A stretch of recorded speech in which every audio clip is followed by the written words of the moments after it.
Noite, queridos. A graça e a paz a todos. Amém? Deixa vocês irem chegando aí para mais uma live hoje. Mais um tempo aqui na presença do nosso Deus. Boa noite, bem-vindos. Bem-vinda, Aninha. Bem-vinda, Dona Jane. Bem-vinda, Ifol Videoaula. Bem-vindo, Igor. Amém, bem-vindos. Deixa vocês irem chegando. Nós vamos ter hoje uma live muito especial. Aliás, toda essa semana, né? Tem sido muito especial. Nós temos sido muito abençoados através de muitas pessoas que têm vindo, né? E somado com a visão de Deus para nós. A Raquel já está aqui, glória a Deus. Bem-vinda, minha linda. Deixa vocês irem entrando aí. Glória a Deus. Essa semana a gente tem realmente colocado o nosso coração de Deus sobre discipulado e muitas pessoas têm nos abençoado e uma delas hoje vai ser a querida Raquel Borges. Bem-vinda, minha linda. Ei, tudo bem? Tudo bem. Você tá me ouvindo bem aí, Kel? Eu tô. Você tá me ouvindo bem? Tô te ouvindo bem. Aí... Glória a Deus. Como eu ia falando, gente. Então, bom, todo mundo em casa, né? Todo mundo sem poder ir para a igreja, sem poder fazer nada. E foi por isso que nessa semana, que é o de aniversário da nossa igreja, veio no nosso coração o desejo mesmo de fazermos uma semana de live sobre um tema que realmente abençoasse, né? E eu fiquei ali na minha cabeça procurando o que falar. E assim, uma coisa que veio muito forte no meu coração foi discipulado. Enquanto o pessoal vai entrando aí, eu vou falando aqui, né? Porque eu acho que a gente congregou por muitas décadas e assimilou muito pouco do que a gente congregou, né? Nós tivemos o apóstolo Luciano, que esteve aqui na segunda-feira com a gente, e ele deu o exemplo da igreja como um avião e as duas asas, né? E ele falou que o congregar é uma asa, mas a igreja em casa é a outra asa. Então é como se nós estivéssemos assim, porque faltava outra asa, né? Então eu acredito que esse discipulado é um resgate, né? E eu tenho falado aqui com todos os ministros que vêm que a gente limitou muito o discipulado àquela ideia do preparatório para o batismo. E a gente só limitou o discipulado a isso. Não que não seja importante o preparatório para o batismo, mas não para. Exatamente. Então, por isso que a gente foi trazendo temas, né? Então, hoje a gente colocou aí nas tuas mãos para a gente bater um papo sobre discipular as nações, que é o que Jesus falou. Mas parece ser uma coisa tão longe, né? Como é que eu posso discipular as nações, né? Então, foi por isso que nós te trouxemos aqui. É interessante porque o grande comissionamento de Jesus, antes dele voltar para o Pai, né, foi pregar o Evangelho a todas as nações. Mas é interessante porque Marcos, lá em 16, Marcos, ele fala: ide e pregai o Evangelho a todas as nações. E esses sinais seguirão aqueles que creem. Expulsaram demônios, curaram enfermos, né? Se comer alguma coisa mortífera, nada acontecerá, tal. E em Mateus fala: ide e fazei discípulos de todas as nações. Então é interessante porque você usou essa metáfora da asa do avião, e a gente pode dizer muito em relação a isso também, do discipulado e evangelismo. E é muito interessante porque a gente teve durante muitos anos o DECOL, não sei se você conheceu, o DECOL, chamado. Sim, a chamada. E o DECOL, a projeção do DECOL era o evangelismo. E quando chegou no ano 2000, o Low Engel, ele encontrou com alguns líderes e ele sentiu de Deus que o DECOL estava acabando e que ia começar o Descend, que é o envio. E o envio não é só ganhar as pessoas de Jesus, é ganhar, discipular e enviar. Então, eu acho muito interessante você falou sobre a igreja. Olha que interessante isso. A igreja passou durante muito tempo evangelizando, ganhando pessoas. A igreja cresceu muito no Brasil, mas a gente ficou meio com a asa meio que torta. E agora que a gente está tendo que entrar dentro de casa, tendo que fazer lives, nós estamos discipulando. Isso, Discipulando incrível. nossos filhos, discipulando a nossa família, discipulando a igreja.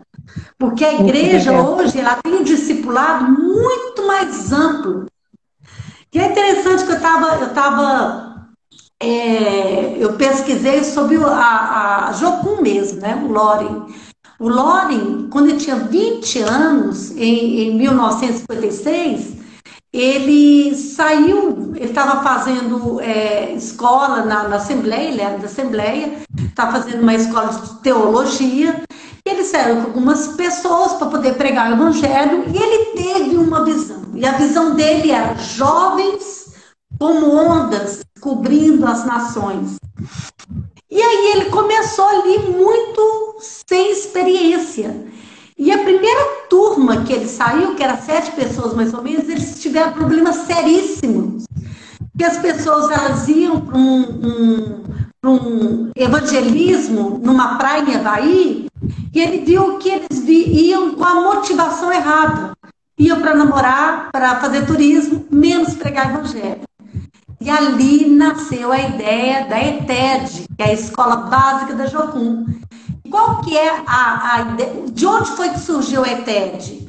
Nós precisamos discipular para que eles saibam pregar o evangelho como precisa ser pregado. Então, se a gente for nivelar o evangelismo e o discipulado, que os dois são muito importantes na vida de um crente, eu acho que evangelismo é igual a adoração. Não é um chamado, é para todos, né? E o discipulado também.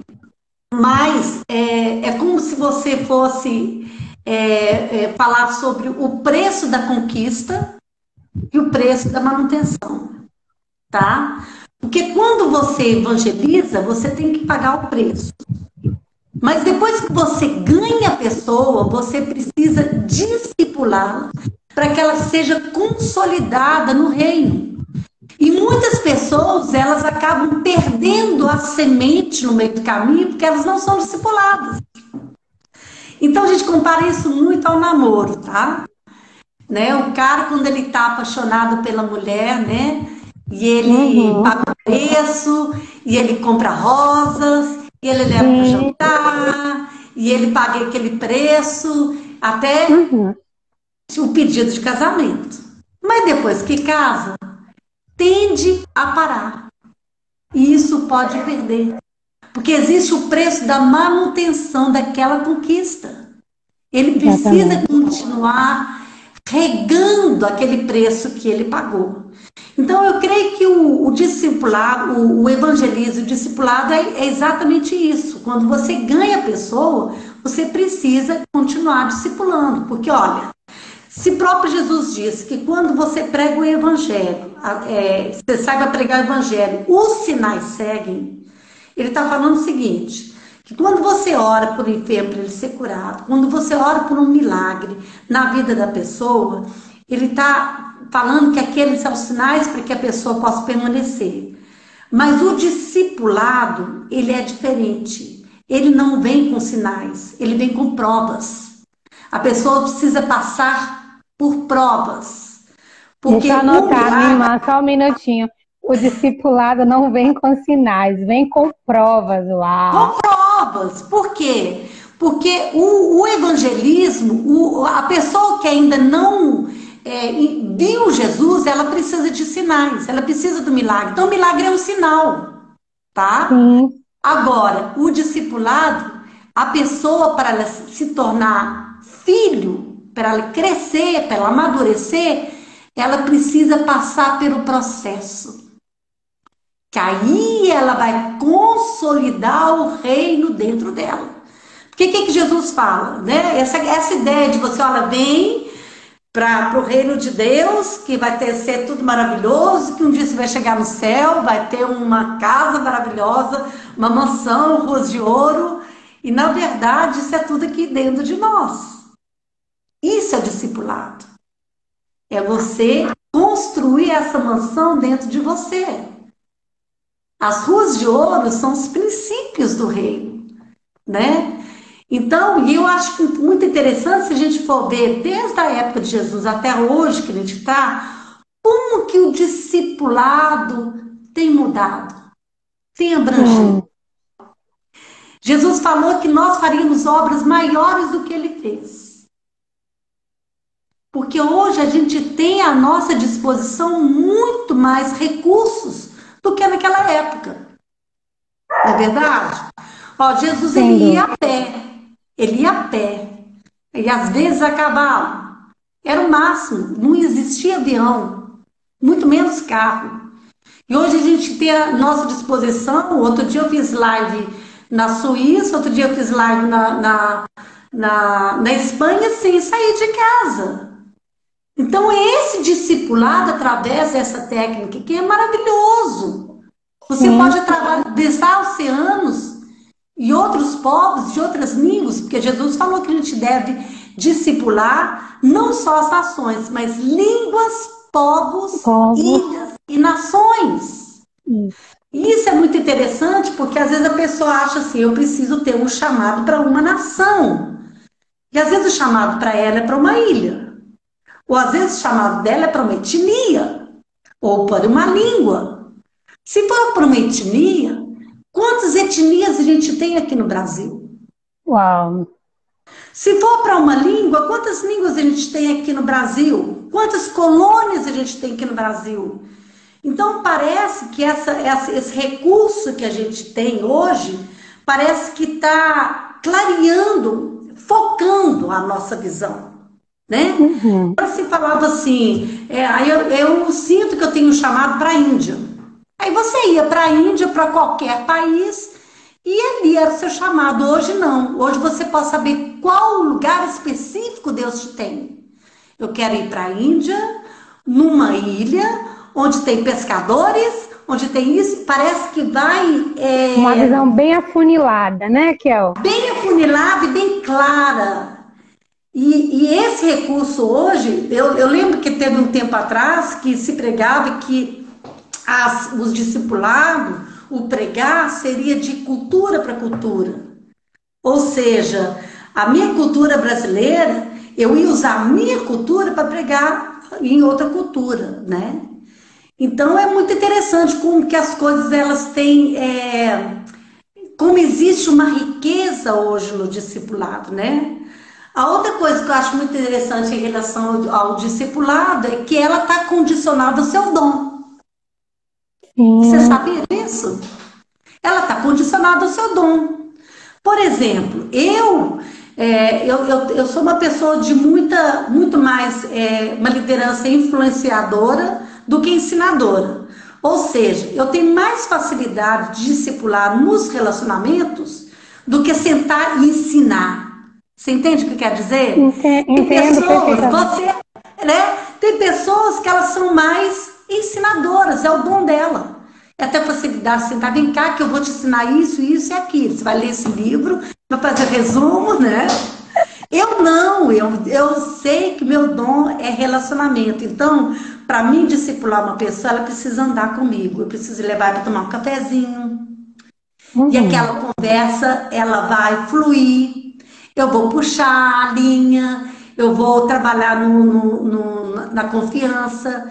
Então, cada pessoa tem um perfil. Você vê que a pessoa evangelista, ela gosta de discipular as ovelhinhas, aquelas que ainda estão chegando, que precisam dos princípios básicos.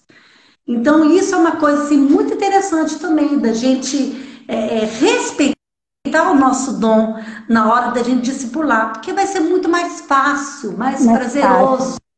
Você não vai precisar forçar as pessoas. E querendo ou não, o fato de ter vários tipos de discipulado, por exemplo, na igreja, vamos supor que você tem na sua igreja 5 tipos de discipuladores, e cada um numa área.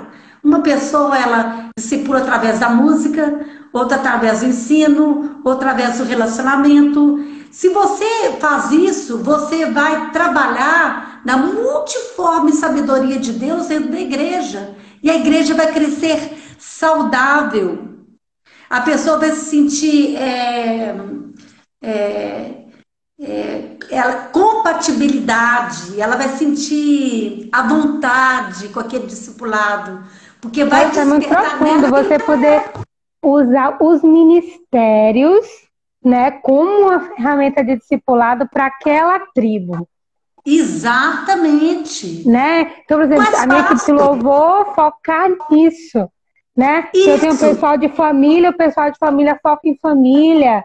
E a gente vai usando aquilo que Deus vai nos dando nos ministérios dentro da igreja para, de alguma maneira, discipular tanto os que estão dentro quanto alcançar os que estão de fora. E aí, se você tem uma organização dessa forma, a pessoa que está chegando na igreja, ela vai olhar onde ela se encaixa e ela vai ter prazer. Você não vai precisar forçar ela para ir para um discipulado. Porque ela vai porque ela gosta daquilo, ela tem prazer naquilo. Ela e aí ela vai à vontade, né?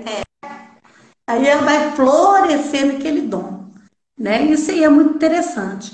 Mas o discipulado das nações, ela tem, para as nações, ela tem um braço muito amplo, né? Por onde você pode ir. Por exemplo, a Jocum, ela tem várias escolas que foram nascendo da necessidade da ITED. Tem uma escola, tem umas duas escolas que eu acho muito interessante que nasceu a partir da necessidade, que é a escola chama ELAD, se não me engano, é uma escola de inglês para terceira língua. A pessoa, ela aprende inglês para ensinar para outro povo. Enquanto ela ensina para outro povo, outra nação, ela já prega o evangelho através do ensino do inglês. Porque o mundo inteiro precisa de aprender inglês. A outra muito interessante, que nasceu da necessidade, porque o pessoal mandava muito equipe para as ilhas, onde não tinha muito recurso, era escola de parto.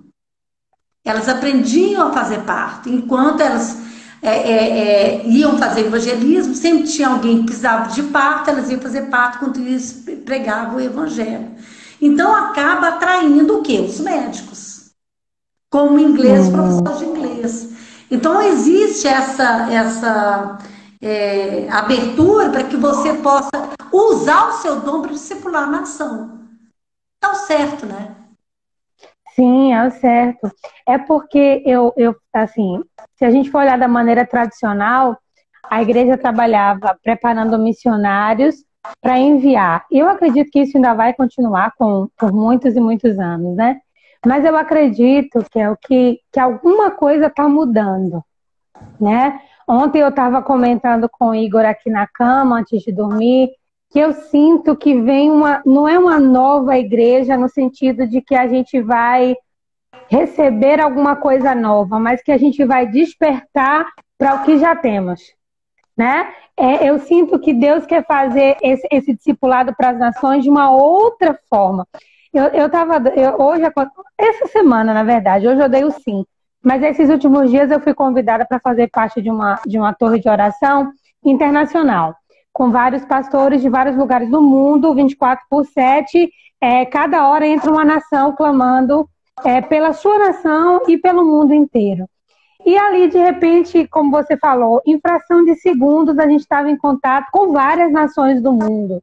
Então, eu não acredito que Deus está nos entregando tudo isso para a gente caminhar no formato que nós sempre caminhamos. Ah, tá. Eu acho que vai vir coisa nova, mas eu acho que um pouquinho... Eu acho que existe um paradoxo aí, tá? Eu acho que também a gente vai voltar. Eu vou te falar por quê. Na época dos primeiros ensinamentos. Exatamente. Por quê? Porque na época dos apóstolos, eles passaram pela mesma crise que nós estamos passando hoje. A crise financeira. Onde eles tiveram que vender tudo, o que tinha, para poder abençoar quem não tinha nada. Então, eu falo o seguinte... Antes dessa pandemia, a igreja prosperou muito. Ela cresceu muito e prosperou financeiramente.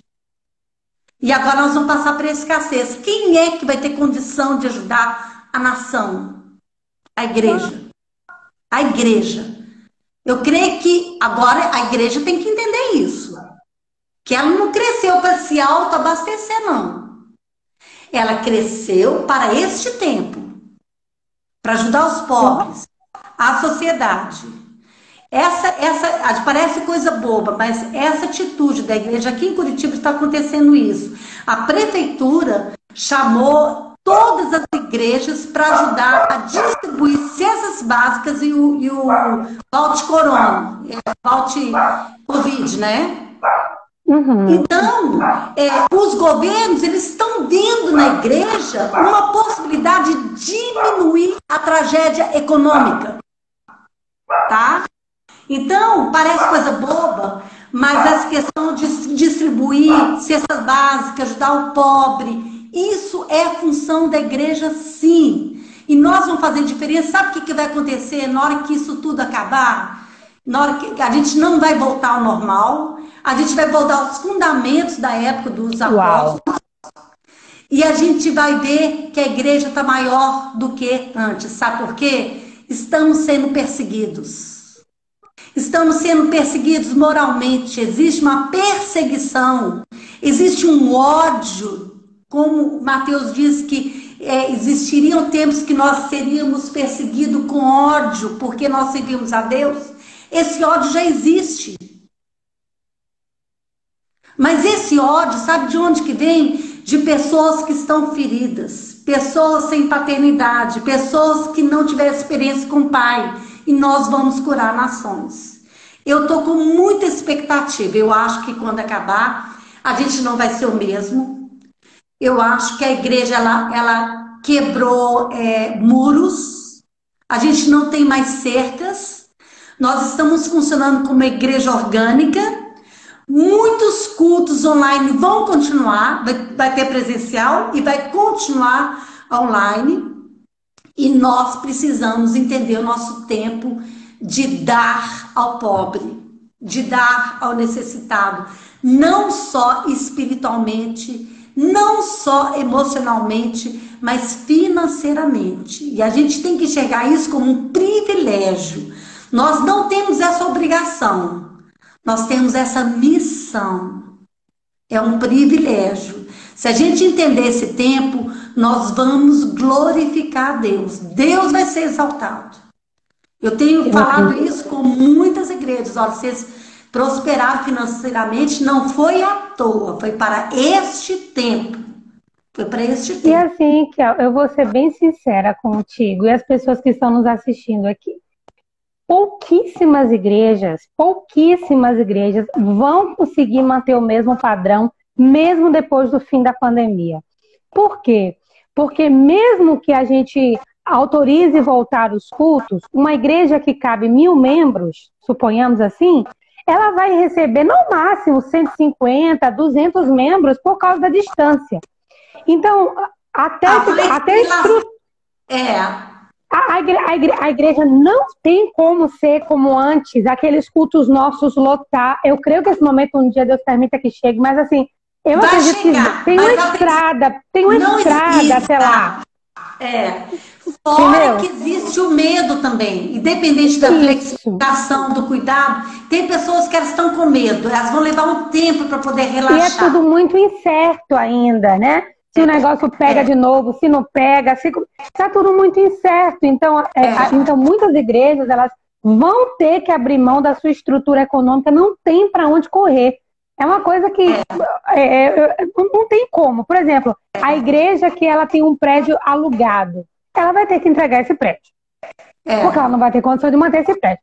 Se essa igreja tem até um prédio próprio, ela tem um prédio próprio, mas ela não tem gente dentro do prédio, ela vai precisar fazer alguma coisa com aquele elefante branco. Né? Porque agora você... Então, assim, por isso que eu estou te falando, que vem uma proposta de uma mudança muito profunda pela frente. Muito, com certeza. É mexer com a gente de cabeça para baixo mesmo. Eu acho que Deus está chamando a gente para fora. Sim. para fora, né? Eu acho que é hora da gente mostrar as nossas obras para fora,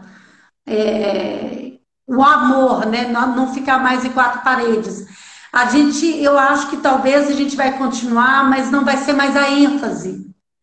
E a gente precisa Sim. entender muito isso, porque foi ontem eu ouvi de uma pessoa falando que a empresa que ela trabalha, ela só trabalha de casa em casa e ela não quer abrir para a internet. Ela não quer, a cabeça não quer, ela não é um padrão que ela não vai mudar.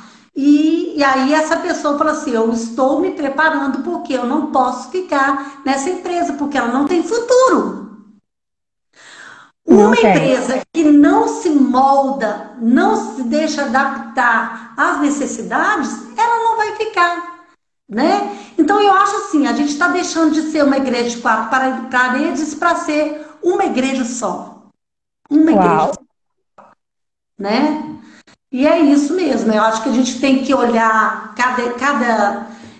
todas as igrejas, por exemplo, numa cidade, tem que olhar como uma igreja só, orgânica. Tentar começar a fazer coisas juntas, tentar olhar necessidades. Por exemplo, vamos supor na sua cidade, vamos supor que tem 10 igrejas e vocês começam a reunir com os líderes dessa igreja. Gente, vamos separar a nossa cidade em setores e cada setor um de nós cuida. O setor de educação, a gente abençoa a educação, abre creche, ajuda aquela família. A outro setor vai cuidar da área de advocacia, judicial. Vamos entender os pais que precisam de uma ajuda judicial. Vamos, entendeu? Se for dividir essa igreja de uma maneira orgânica, vocês vão ganhar a cidade. Porque vocês vão Profundo. entender a necessidade da igreja. E aí, vocês vão diminuir qualquer chance da tragédia econômica. Eu estou com muita expectativa nisso. Porque o mundo vai ficar mais pobre financeiramente. É isso, não tem Mas mais ela vai como. ficar mais rica de criatividade. Hoje De mesmo criatividade. hoje eu vi que a Avianca me parece que anunciou falência, né? Ou foi a Avianca, meu Deus, eu não sei agora. Uma dessas empresas aéreas, uma que é colombiana, já decretou falência. Já falou que não vai conseguir segurar. Porque ninguém está viajando de avião e os custos são altíssimos em vários países. Ela já decretou falência. Então que o mundo vai ficar mais pobre, vai. Né? Isso não tem para onde correr. Desemprego e tudo mais. Né? Por incrível que pareça, a estrutura que tende a se fortalecer é a igreja mesmo. É a igreja. Até o fato, por exemplo, do dólar tá muito caro, tá quase a 6, né? Isso é muito bom para o Brasil. Porque nós brasileiros vamos começar a deixar de viajar fora para investir aqui dentro. Para viajar dentro do E nós somos muito ricos aqui dentro de turismo. E a gente precisa prestigiar o turismo no nosso país. Entendeu? De às vezes fazer até coisas com a igreja mesmo aqui dentro do nosso país. Sim, eu acredito nisso. Uma outra coisa que eu acho interessante é que lá em Apocalipse, eu até marquei aqui, na visão de João, ele fala uma coisa interessante, né? Que ele ouviu um cântico no céu. E esse cântico que ele ouviu está lá em Apocalipse 5:9. O cântico diz assim: então entoavam um novo cântico dizendo: digno és de tomar o livro, de abrir-lhe os selos, porque foste morto e com teu sangue compraste para Deus os que procedem de toda tribo, língua, povo e nação. E para o nosso Deus os constituíste reino e sacerdote e reinarão sobre a terra. Embora na grande comissão a coisa não está tão detalhada assim, né? Dizendo, vocês façam discípulos de todas as nações, mas você vê que João ele tem uma visão muito mais definida. Ele escuta você. Exatamente, você comprou para Deus povos. Por exemplo, se a gente for pensar em Brasil, no Brasil tem muitas nações. Muitas nações. Muitas nações. Dentro o Brasil é um país continental. né? Então, assim, eu gostei disso. Tribos no Brasil. Numa cidade, você pode ter quantas tribos que você pode acessar, você pode entrar, né? Então, eu acho que vai vir também uma releitura missionária na nossa mente. A tribo aí, ela fala sobre comunidades, né? Sim. A gente fala que tribo, a gente pensa em índio, uma coisa assim, né? Mas existe tribos urbanas também, né? Existem tribos urbanas, aquele pessoal mais tatuado, o outro, né? Os punks, existem essas tribos, são comunidades, né? Eu acho que a gente pode traduzir tribos como comunidades, né? Que você poderia alcançar. Mas são chamados. Agora, o que eu acho interessante é isso, porque nós transicionamos o the call para o descend. Amém. Então, eu acho que nós estamos numa fase em que nós estamos realmente focados no discipulado. Porque a gente ganhou muitas pessoas para Jesus. Tem muitas pessoas, mas às vezes elas são rasas. Muitas pessoas que não foram discipuladas. Então, acho que é hora da gente fortalecer. Resgatar esse pessoal também, muito desviados também. Essa coisa de live de várias pessoas é muito interessante, porque a gente pode ser edificado no sentido da gente buscar o melhor, entende? Aquela doutrina sã mesmo, sem heresias, né? A gente pode ser saudável. Então, eu acho isso muito interessante também. Muito bom. E uma outra coisa que eu queria bater um papo com você também nesse tempinho aí que ainda temos, é sobre uma outra leitura de discipulado, né? Que é a leitura do discipulado agora com os olhos dentro do lar, né? Principalmente para aqueles que ainda têm filhos pequenos ou filhos que ainda moram sob a sua guarda, digamos assim, né? Eu acredito que também a nossa geração agora, ela está vivendo um momento, até os novinhos como os meus filhos, né, que já estão com aula online, que já está mudando tudo para eles, né? E hoje a Isa falou assim, eu não quero que você faça live, a menorzinha, pequenininha. Eu falei, mas por que você não quer que a mamãe faça live? Porque eu não quero que você faça live. Eu falei, você sabe o que a mamãe faz na live? Você sabe o que Você prega a palavra de Deus. A mamãe prega a palavra de Deus, tem muita gente precisando, mas já tem muita gente pregando também, né? Isso. Ela quer você. Exatamente. Então, aí eu vou tentar colocar na cabecinha dos meus filhos pequenos que eles também, na idade deles, agora que tem a comunidade dos grupinhos da escola, né? Eles podem agora, nesse grupo, começar a fazer discípulos também, os nossos pequenos. Ensinar, né?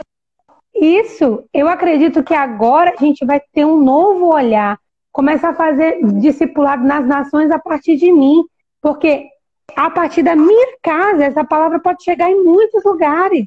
Verdade, né? verdade. Pode chegar em muitos lugares. Então, eu acho que esse discipulado dentro do lar também. Hoje eu precisei corrigir as minhas filhas, as duas, né? Precisei corrigi-las e fiquei ali, eu não gosto de fazer, uma coisa que me dói no coração, mas eu precisei corrigir as meninas hoje, e eu fiquei lembrando daquela palavra, né, que o Senhor fala que o pai corrige ao filho a quem ele ama, né, então eu acredito que nesse momento, nas casas, é a hora não só da gente alinhar a disciplina com os filhos, mas também de discipulá-los. Discipulá-los, literalmente. Eu acho que o fato da gente ter que voltar para casa é que nós estamos preparando a sociedade para ser fortalecida. Porque a gente sabe, uma sociedade forte é uma família forte. Quando eu ouço falar que aumentou casos de divórcio, de violência doméstica dentro do lar, o que isso significa? Significa que as pessoas estavam vivendo no mesmo teto, mas não estavam se relacionando. Como assim que a pessoa conheceu o cônjuge agora no confinamento? Como assim? Então as pessoas não se conheciam dentro de casa e estão tendo que conhecer, e estão tendo que enfrentar um problema que já existia. Por que está querendo separar agora? Porque nunca resolveu um problema. Está sempre fugindo de resolver. Então nós estamos tendo que resolver esse problema. Então, e isso é muito forte. Agora, eu achei muito interessante que a gente teve uma palavra outro dia com um dos líderes da Jocum, que ele falou sobre 3 palavras que Deus falou sobre esse tempo, que é o sabático, né? Que sabático não significa descansar, significa uma reflexão para dar fruto, que é você deixar a terra descansar para dar fruto. O reset, quer dizer, reiniciar, e o podar. Essa palavra é muito forte na Jocum, eles têm falado muito sobre isso.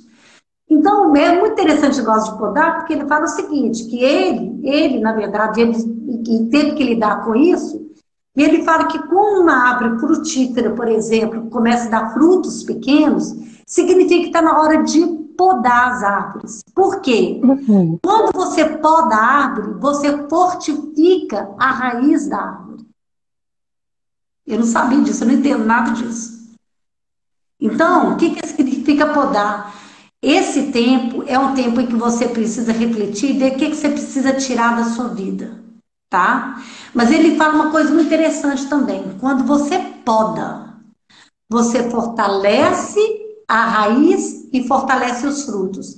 Então ele fala que é um tempo de você aprofundar com Deus e com a família. Quando você aprofunda em Deus, os relacionamentos com Deus e com a família, os frutos vão vir. Entendeu? Glória a Deus. Então, porque o que muitas pessoas não tiveram tempo de discipular os seus filhos, porque a vida é corrida, o pai tem que trabalhar, a mãe tem que trabalhar, e de repente, na hora que se dá conta, o filho já cresceu, e as bases da criança, você sabe que a base da criança é até 7 anos de idade, né? Quando você investe até 7 anos de idade, você sabe que ela vai crescer forte e saudável. Se você perdeu até os 7 anos de idade, é muito mais difícil de você correr atrás do prejuízo. Entende? Então eu acho que o recado de Deus já está dado aí. Que é hora da gente fortalecer nosso relacionamento com Deus e com as pessoas. E é lógico, a gente sabe, para a gente ter um bom discipulado com as pessoas, com a família, a gente precisa primeiro aprofundar o nosso relacionamento com Deus, senão a gente não tem o que dar, né? A árvore não fica nem em pé se não tiver raiz. Né? Verdade, é verdade. E eu acredito que é o que realmente esse é o tempo, né? Aqui em casa mesmo, a gente tem vivido esse momento, né, de olhar um para o outro, olhar para as crianças, olhar para a nossa estrutura e realmente colocar tudo isso diante de Deus para ser podado, melhorado, trabalhado. E eu digo, se não houver disposição, esses dias eu estava no grupo fechado da igreja, eu falei sobre isso, né? A Bíblia fala aquela ilustração lá da casa da rocha e da casa da areia, Jesus falando, né? E o interessante, assim, o que Deus ministrou no meu coração é que nesse tempo, muita gente vai ter que reedificar debaixo de chuva, porque a casa já caiu. Entende? A casa de muita gente já caiu. De muita gente. Crente, não crente, já caiu. Igrejas já caíram. Na verdade, já estava caída, né? Já estava caída. Só, o vento só fez botar no chão, né? Então, assim, esse é um tempo de muita gente vai ter que... Em compensação, muitas famílias que estavam na rocha estão mais fortes. E estão podendo auxiliar outras, né? E estão podendo ajudar. Auxiliar outras. E eu falei isso lá no grupo da igreja, falei, mesmo que você tenha que reedificar debaixo de chuva, se a sua casa que estava na areia, não desista desse trabalho mais pesado, porque eu creio que vem uma graça de Deus para suportar isso. Né? A Bíblia fala que a graça de Deus nos suporta. Eu lembro desde criança, minha mãe me ensinou, quando eu perguntei o que era graça, eu nunca esqueci. Eu perguntei, mãe, o que é graça? Eu devia ter 5, 6, 7 anos. Minha mãe disse, graça é como um amortecedor de um carro, que nos ajuda a passar pelos impactos. Né? E toda vez que a palavra graça vem no meu coração, eu sempre lembro do amortecedor do carro. Então eu falei para as famílias da nossa igreja, né? Mesmo que você esteja tendo que agora lidar com um filho rebelde, reedifique debaixo da chuva. Mesmo que agora dentro de casa seu casamento está por um fio por causa desse confinamento, reedifica debaixo de chuva. Mesmo que, enfim, reedifica debaixo de chuva. Mas vai vir uma graça de Deus para suportar. É. Vai ser mais trabalhoso, mas Hoje, pelo menos hoje vai ser duradouro. eu estava conversando hoje com a minha cabeleireira, hoje eu fui no salão, a primeira vez que fui no salão, Tá ela me 2 meses escreveu e falou sem ir assim, no ó, salão.